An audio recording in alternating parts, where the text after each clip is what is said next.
Hola amigos de la historia y los conflictos, hoy os traigo un vídeo muy especial y es que se acercan las elecciones más importantes del mundo, las elecciones de Estados Unidos. Como ya sabéis, en estas elecciones se enfrentan el Partido Demócrata con Joe Biden como candidato y el actual presidente del Partido Republicano, Donald Trump. ¿Os acordáis de la sorpresa cuando ganó Trump? Bueno, pues muchos pensaban que Estados Unidos recuperaría su grandeza y muchos otros que se iba a ir el mundo a la mierda. Pero, ¿qué ha hecho Trump en estos 4 años que ha estado como presidente de la mayor potencia mundial? Pues ponte cómodo que arrancamos. El caso es que Trump llegó a la Casa Blanca un 20 de enero de 2017, tras derrotar a Hillary Clinton en unas elecciones que estuvieron muy marcadas por el escándalo de Cambridge Analytica, una empresa que influyó en al menos 50 millones de personas en Facebook a través de prácticas que iban contra las propias normas de Facebook, y luego también estuvieron marcadas por las injerencias de hackers rusos, que aunque no se sabe a ciencia cierta si tenían algo que ver con el gobierno ruso, llevaron a cabo una gran campaña de desinformación y de difusión de fake news, cuyo objetivo era conseguir que los ciudadanos americanos no creyesen en el proceso electoral y conseguir que Hillary Clinton no acabase siendo presidenta. Y así fue. Trump se convirtió en el 45 presidente de los Estados Unidos de América. Y como este vídeo va de lo que ha hecho y no de cómo ha llegado al poder, vamos a hacer un repaso a las políticas que Trump ha llevado a cabo y qué tal han sido sus resultados.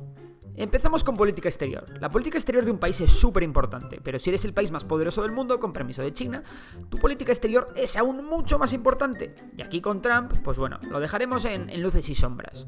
En términos generales, podemos decir que Trump es un no intervencionista, ya que ha decidido intervenir mucho menos en cuestiones militares exteriores que el resto de presidentes anteriores a él.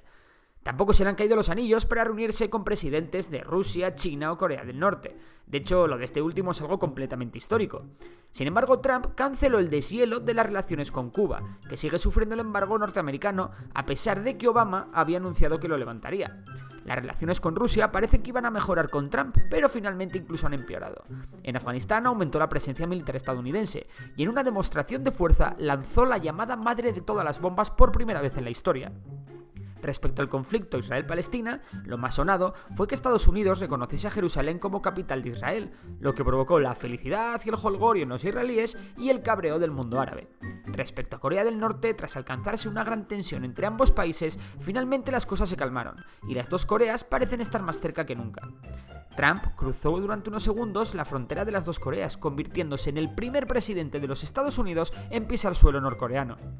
En Venezuela reconoció a Guaidó como presidente del país y amenazó con una intervención militar, aunque lo más importante vino en Siria, donde Trump, aparte de ordenar un ataque contra el régimen de Bashar al-Assad como represalia de un ataque químico, llevó a cabo una de las mayores traiciones que su país ha realizado en la historia.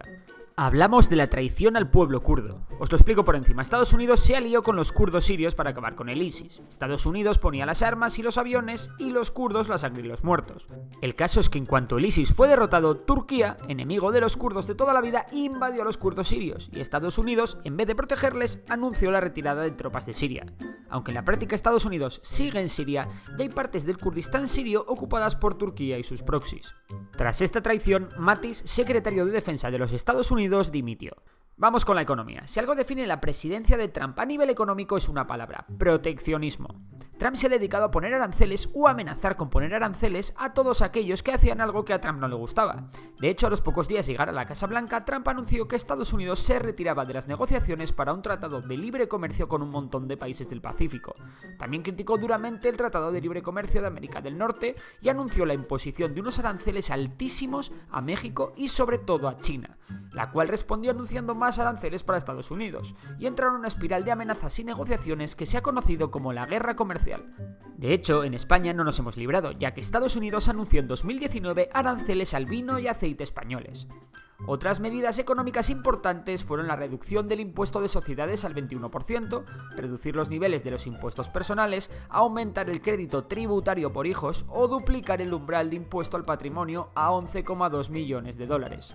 Vamos, que los más beneficiados han sido los ricos de Estados Unidos. Y en general la economía de Estados Unidos, ¿qué tal? Pues coronavirus aparte, entre 2016 y 2019 el PIB ha aumentado cada año más de un 2%, llegando incluso al 3% en 2018. Por su parte, el el SP500, que es un índice de bolsa que mide lo que valen las 500 empresas más importantes de Estados Unidos, ha aumentado un 47% desde que Trump llegó al poder. También, antes del estallido del coronavirus, el desempleo en Estados Unidos llegó a niveles bajísimos que no se veían desde los años 50. Por lo que, en definitiva, podemos concluir que la economía de Estados Unidos ha ido bien durante la presidencia de Trump. Eso sí, al resto de países nos ha dado buenos quebraderos de cabeza con el temita de los aranceles. Por último, decir que la Reserva Federal, es decir, el Banco Central de Estados Unidos, lleva mucho tiempo imprimiendo dólares a cascoporro. Y solo el tiempo nos dirá si eso ha sido una buena idea o no. Vamos con el tema de la inmigración. En materia de inmigración, la legislatura empezó muy pero que muy calentita, y en los primeros días de la presidencia de Trump, el presidente aprobó dos medidas muy pero que muy polémicas. El 25 de enero de 2017, solo 5 días después de que Trump llegase a la Casa Blanca, el presidente autorizó la construcción de un muro que abarcase toda la frontera sur con México, siendo esta una de sus principales promesas electorales. Una campaña en la que había llamado de todo a los mexicanos, refiriéndose a ellos como corruptos, delincuentes, violadores, en fin, de todo. Y de hecho, también dijo que México iba a pagar el muro. Sin embargo, a pesar de que Trump declaró el estado de emergencia nacional para poder acceder a fondos con los que construir el muro, finalmente parece que se va a quedar con las ganas de construirlo. Por otra parte, 2 días después de autorizar la construcción del muro, Trump decretó un veto migratorio que, no exento de polémica en los tribunales, se centraba en dos cosas. Por un lado, suspendía la admisión de refugiados. Por otro, negó el acceso a Estados Unidos a ciudadanos de Siria, Irán, Sudán, Libia, Somalia, Yemen e Irak. Durante la legislatura, algunos países como Irak han salido de esta lista, mientras que otros han entrado. Por último, Trump también ha intentado derogar el programa DACA, el cual permite a inmigrantes ilegales menores recibir un periodo renovable de 2 años para no ser deportados y ser elegibles para un permiso de trabajo. Sin embargo, una vez más, Trump chocó contra el Tribunal Supremo, que paró la derogación. Aún así, la administración Trump pone muchísimas trabas al programa, rechazando todas las nuevas solicitudes y limitando las renovaciones a 1 año. Concluyendo un poco con este tema, podemos decir que Trump ha incumplido su promesa de construir el muro con México y que su gobierno ha supuesto que desde ciertos países sea mucho más complicado o sea prácticamente imposible acceder a Estados Unidos. Vamos con la sanidad. La sanidad era una de las prioridades absolutas de Trump, ya que solo tardó unas horas en cargarse, o al menos intentarlo, la reforma de salud de Obama, el llamado Obamacare. El Obamacare es una ley que, entre otras muchas cosas, contemplaba multas a quien no tuviese un seguro médico, pero que a la vez otorgaba ayudas para pagarlo a millones de personas con pocos recursos. El caso es que el Tribunal Supremo de los Estados Unidos no ha permitido la derogación total de la ley, aunque sí ha ido aceptando la derogación de algunos aspectos del Obamacare. No obstante, es un tema que sigue coleando, ya que el Tribunal Supremo la está volviendo a revisar por tercera vez y tiene pendiente el fallo. Eso sí, la sentencia tiene pinta que va a llegar una vez las elecciones hayan pasado. Vamos con la política social. Aquí, más allá de manifestar sus opiniones, poco más ha hecho, así que seré breve. Se opone al control de armas, se opone a la legalización de la marihuana, apoya la pena de muerte, justifica el uso de torturas para obtener información y es antiabortista salvo en casos excepcionales como la violación. No se opone al matrimonio homosexual y no cree en el cambio climático y en que la quema de combustibles fósiles sea la culpa del calentamiento global. De hecho, en 2017, Trump anunció que retiraba a Estados Unidos del Acuerdo de París, convirtiéndose en la única nación del mundo que no ratificaba el acuerdo. No podemos dejar pasar en este resumen una de las mayores crisis internas de Estados Unidos de la última década, las protestas raciales tras la muerte de George Floyd, que murió a manos de 4 policías que lo arrestaron. El asesinato de George Floyd causó una ola de protestas por todo el país que acabaron en graves disturbios, hasta tal punto que la Guardia Nacional tuvo que ser desplegada en varios puntos del país. También se registraron importantes disturbios entre grupos de supremacistas blancos y manifestantes antirracismo, ocasionando una conflictividad social pocas veces vista en el país.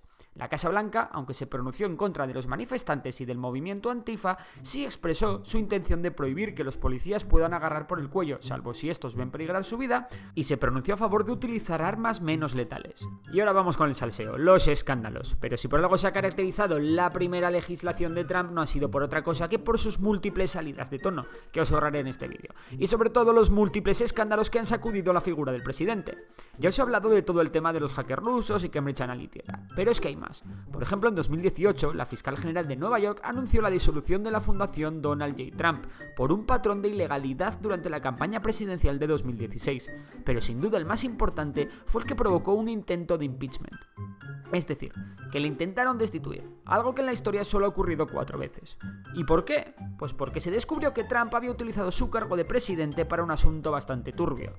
Básicamente le pedía al presidente de Ucrania que investigara a su ahora contrincante electoral Joe Biden.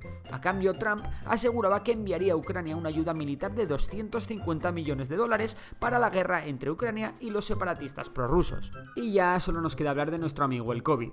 Pues respecto al coronavirus, desde un principio la administración Trump y el propio Trump lo subestimaron. Pero bueno, como la mayoría de países desarrollados.